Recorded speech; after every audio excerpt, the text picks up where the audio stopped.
Have you ever been judged by the way you speak, dismissed, or overlooked because of your accent?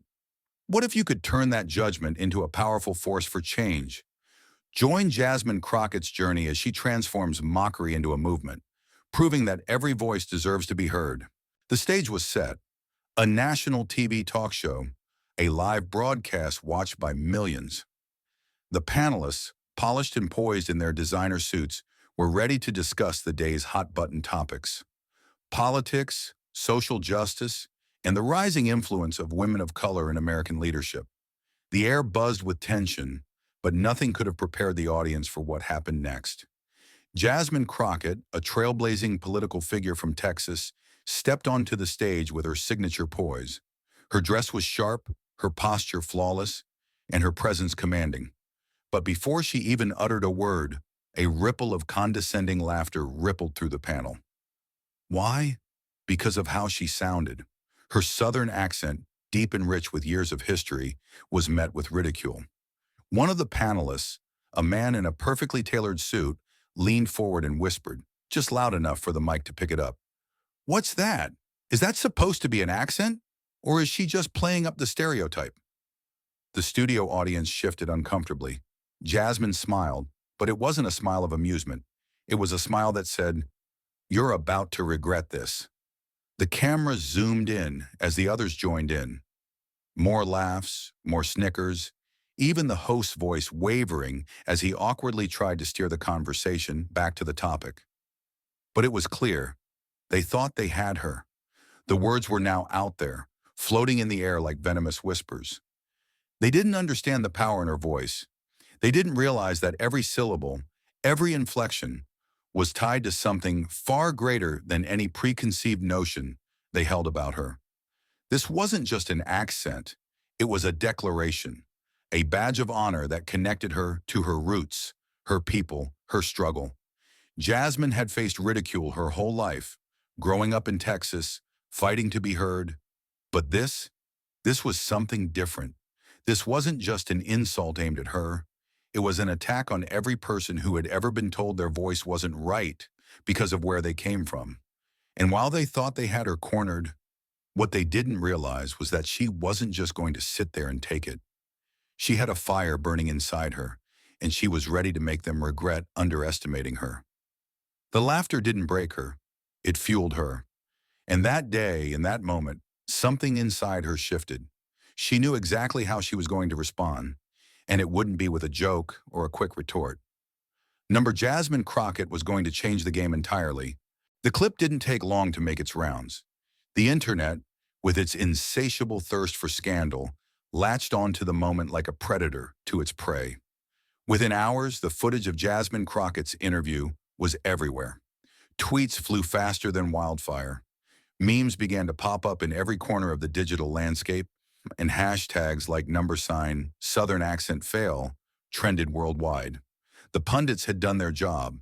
They had successfully turned her voice into a punchline, or so they thought. Late-night comedians pounced. They riffed on her accent, mocking her cadence like it was some sort of joke. Every yawl was met with a sarcastic quip, and every word spoken with an added layer of exaggerated Southern drawl. The laughter echoed through TV screens across the country, as if to say, this is what happens when you speak with a voice that doesn't fit the mold of what's acceptable. But Jasmine, she wasn't sitting back watching it all unfold. She wasn't out there drowning in the ridicule, not even for a second. No, Jasmine had a different plan. She watched with calculated eyes, her mind working at full speed. Each mocking tweet, each viral clip, each joke, it was all going straight into her mental vault. There was something in the way she moved through the chaos that sent a quiet signal to everyone who had seen her speak that day. This is just the beginning.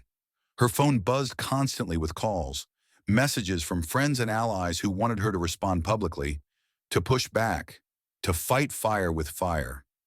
Some told her to do a viral comeback video. Others suggested a scathing tweet. But Jasmine? She was far too clever for that. She didn't need to waste her energy on petty back and forth with people who would never see her as their equal. She knew something they didn't. What they didn't understand was the power of her patience, the calm before the storm. Jasmine wasn't going to give them the satisfaction of an immediate response. She wasn't going to give them a soundbite they could twist and ridicule. She was going to take this moment, this viral wave of mockery, and transform it into something unstoppable. Behind the scenes, as the laughter spread, Jasmine was already putting her plan in motion. She knew that in this world it wasn't enough to respond to insults. You had to turn them into something that would make the world listen. She was about to show them just how loud her voice could truly be. Jasmin Crockett's voice was the subject of mockery, but those who thought it defined her were gravely mistaken. What they didn't see, what they couldn't have possibly known, was the depth beneath her southern drawl. Her accent was the least interesting thing about her. It was a sound, a melody born from the years of heritage, but it wasn't the force that defined who she was. To understand Jasmine, you had to look past the surface, past the dismissive chuckles and the condescending tone. You had to see what she had built, what she had fought for, and what was now fueling her unyielding fire. She wasn't just any politician. She was a force in the making. Growing up in the heart of Texas, Jasmine had learned early on that to survive in a world that was eager to underestimate her, she had to be more than competent. She had to be extraordinary. Raised by a mother who had battled systemic inequities and a father who'd seen too much of his dreams shattered by the world's biases, Jasmine knew that every obstacle was a lesson and every setback was a setup for a comeback. Her academic journey alone was a testament to that resilience. At the University of Houston, she'd fought tooth and nail to make her voice heard in a sea of privilege, and it paid off. Graduating with honors, she went on to attend law school, where she quickly earned a reputation for being a fearless defender of those most vulnerable in the system. But what truly set Jasmine apart wasn't just her law degree, it was her empathy, her unwavering commitment to the people who had no voice. She'd spent years as a public defender, navigating the grim realities of the criminal justice system, fighting for the marginalized, for the wrongly accused, and for those who were denied justice simply because of their skin color or their socioeconomic status. In 2018, when she ran for office, her reputation had already preceded her. Jasmine wasn't just running on a platform of policies. She was running on a mission to change the system from the inside out. And that's exactly what she did. As a Texas state representative, she fought for the expansion of voting rights, for criminal justice reform, and for policies that prioritize the needs of the underserved. She wasn't in it for the power or the prestige. She was in it for the people, the ones who had been ignored, dismissed, and silenced for far too long. Her achievements weren't the kind you could simply mock or dismiss. They were the result of grit, years of tireless work, and an unwavering sense of justice that pulsed through her veins. Jasmin Crockett wasn't just a politician with a Southern accent. She was a woman who had been forged in the fires of adversity, and nothing, absolutely nothing, would stop her now. While the world laughed, Jasmin Crockett was thinking not only about her past, the countless times she'd been dismissed because of her accent, the judgments that were passed before she even opened her mouth, but also about the future. She was a woman of action, not words. And in that moment, as the viral mockery flooded social media, a plan began to form in her mind, one that would make her detractors regret every syllable they'd uttered. They thought they'd humiliated her. They thought that by mocking the way she spoke, they had reduced her to a caricature. But Jasmine was no one's punchline, and she wasn't about to let this opportunity slip away. She sat in her office, her hands folded in front of her, gazing out the window. The noise of the world outside seemed distant, but in her mind, it was crystal clear. This was her moment. The moment she would take that viral mockery and turn it into something more than just a talking point. It would be a weapon that would force the nation to reckon with its own prejudices. She began drafting the Equal Dialect Protection Act, a bill that would protect individuals from discrimination based on their accent, dialect, or speech pattern. It wasn't just about her. It was about every person who had ever been belittled or overlooked simply because they didn't conform to the narrow standards of acceptable speech. The bill wasn't some vague piece of legislation. It was personal. Jasmine had seen firsthand how people were denied opportunities because of the way they spoke, whether it was in the job market, the courtroom, or even in the media.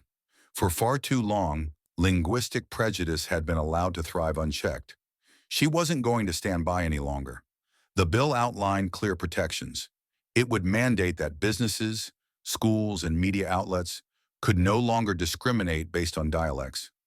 It would require equal treatment for all forms of communication, recognizing the richness and value of diverse speech patterns, from Southern drawls to Caribbean accents to Midwestern vernacular.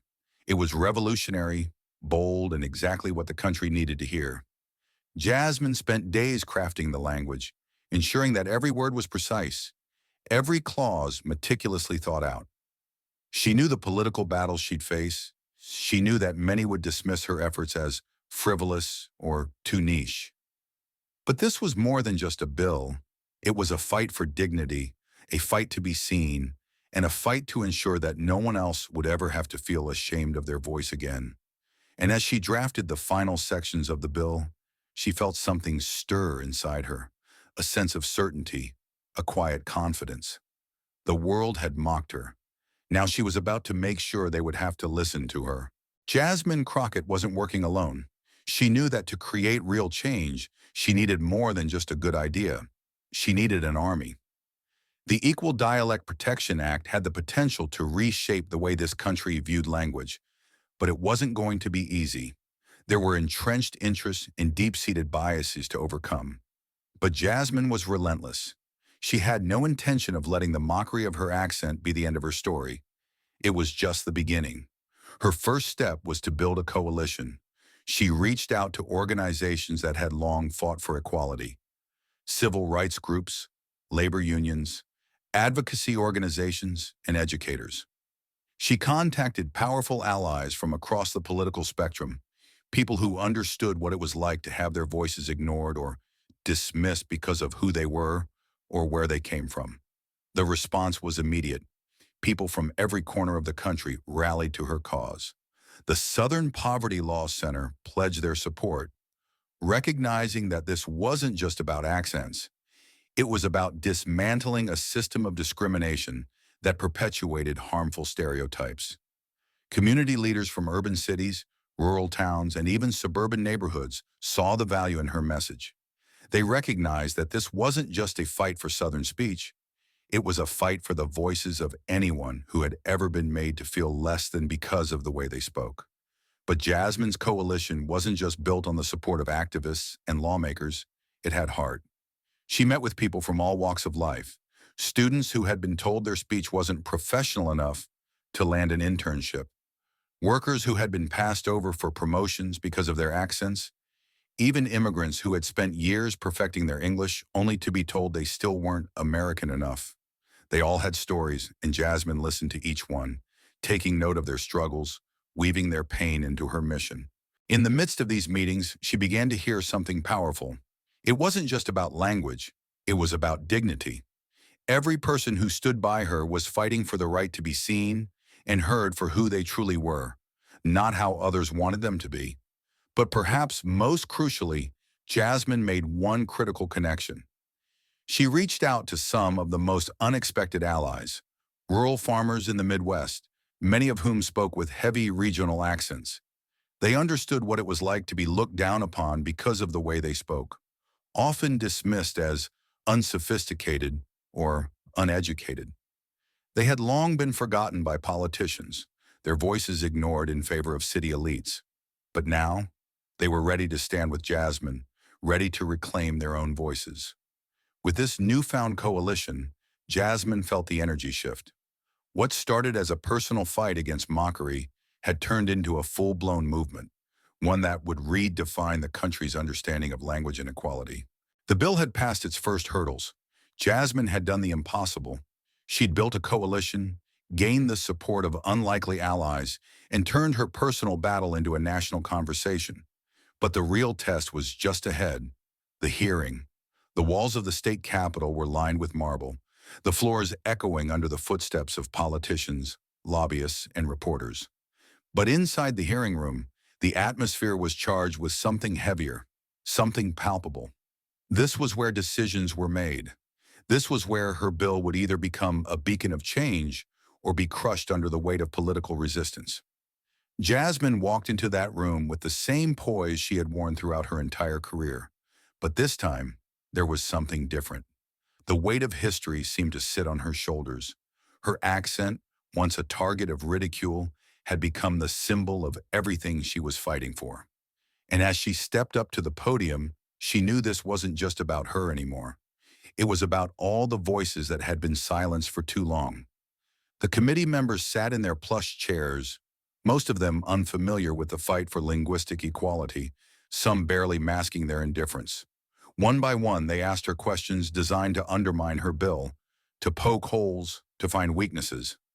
"Why does this matter?" one senator sneered. "Aren't we just talking about a few people who don't know how to speak properly?" The audience held its breath as Jasmin's calm, unwavering voice filled the room. "This is about more than just speech," she said, locking eyes with each committee member. "This is about dignity. This is about recognizing that the way someone speaks should never limit their opportunities in life, whether it's in a job interview, in the courtroom, or in the media. If we're ever going to be a truly equal society, we must start by treating all voices with respect." There was a beat of silence, the room waiting for the committee to respond. But Jasmin's words hung in the air, challenging the very foundation of bias and discrimination. The atmosphere shifted, and for the first time, the committee seemed unsure of themselves. The room that had once felt so hostile now seemed to crack open, just a little bit. Jasmin continued, her voice steady, each word punctuated with purpose. She wasn't just defending a bill. She was defending an entire group of people who had been pushed to the margins because of something as simple as how they spoke. The chairman, an older man whose own voice had been the subject of ridicule for years, leaned forward. There was a flicker of recognition in his eyes. He understood. He had been silenced too, though not in the same way. He cleared his throat and asked the question that would change everything. "Is this bill something the people really want?" he asked. Jasmin didn't hesitate. "It's not just something they want," she replied. "It's something they deserve." The room went still, and Jasmin felt the tide shift in her favor. The fight was far from over, but for the first time it seemed like victory was within reach. As the hearing drew to a close, Jasmin Crockett knew the battle was far from won. The committee had heard her arguments, they had felt the weight of her words, but the real test would come in the days ahead. There were powerful forces at play, lobbyists, corporations, and politicians with long histories of benefiting from the status quo. And they were not about to let one woman's bill upend years of ingrained bias without a fight. The backlash was swift and brutal. News outlets that had once been quick to cover Jasmin's every move now turned against her. Radical, they labeled her. Unrealistic, they scoffed. She was accused of overreacting to a few harmless jokes and playing the race card when it was convenient. The media machine churned out stories painting her as an overzealous politician, out of touch with the real issues. As the headlines flew, Jasmin's phone buzzed constantly. Messages from friends, family, and even fellow lawmakers, all urging her to tone it down or back off before things got worse. But Jasmin Crockett wasn't the type to back down. If anything, the vicious attacks only sharpened her resolve. She understood that real change never came without resistance. And if they thought they could intimidate her into silence, they were gravely mistaken. What the media failed to realize, however, was that Jasmin had a secret weapon, a weapon that didn't require a flashy press conference or a viral tweet.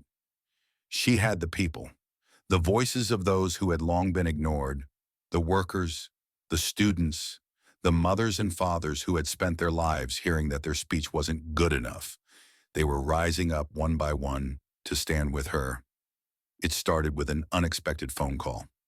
One afternoon, as Jasmin sat in her office preparing for the next stage of the fight, she received a message from a powerful ally, a popular podcast host who had spent years documenting the struggles of underrepresented communities. She wanted to feature Jasmin on her show, and it wasn't just about the bill. It was about the broader movement that had been sparked. The host, known for her sharp wit and fiercely independent voice, had seen the online backlash and decided to give Jasmin the platform to speak directly to the people who needed to hear her most. The episode went live, and within hours it exploded. Hundreds of thousands of listeners tuned in, hearing Jasmin's story, feeling the fire in her voice. The backlash had turned into a rallying cry. Social media exploded with support. Hashtags like Washan, Protect All Voices, and Equal Dialect Protection began trending, and the stories of people who had been discriminated against because of their accents flooded in.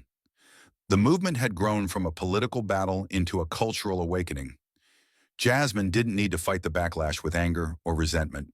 She fought it with truth, with the undeniable power of shared experience. And now the bill that had been ridiculed as nonsense was beginning to look more like a revolution. The halls of the state capitol had never felt so alive.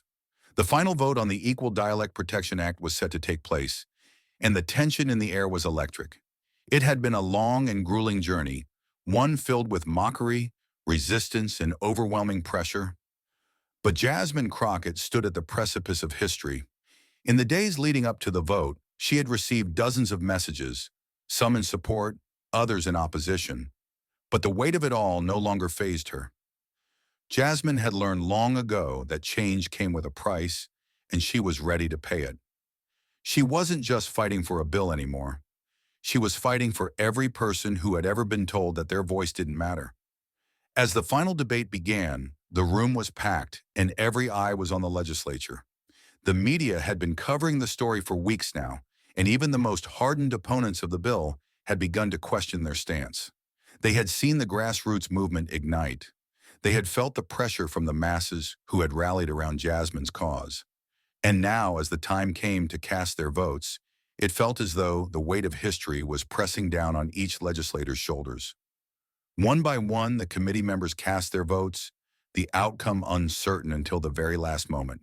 There were tense moments, heated exchanges, and impassioned speeches from both sides. But Jasmin stood quietly, her eyes focused ahead, unwavering. She knew what this meant, not just for her, but for the thousands of people whose voices had been silenced for far too long. And then, the final count came in. The bill passed. The room erupted into applause. Some lawmakers stood and cheered. Others, though silent, could not hide the begrudging respect in their eyes. Jasmin had done the unthinkable. She had turned the mockery of her accent into a national movement. She had won, not just because of her arguments, but because she had united a diverse coalition of voices that had been silenced for far too long. She had made it clear that everyone deserved the right to be heard, no matter how they spoke.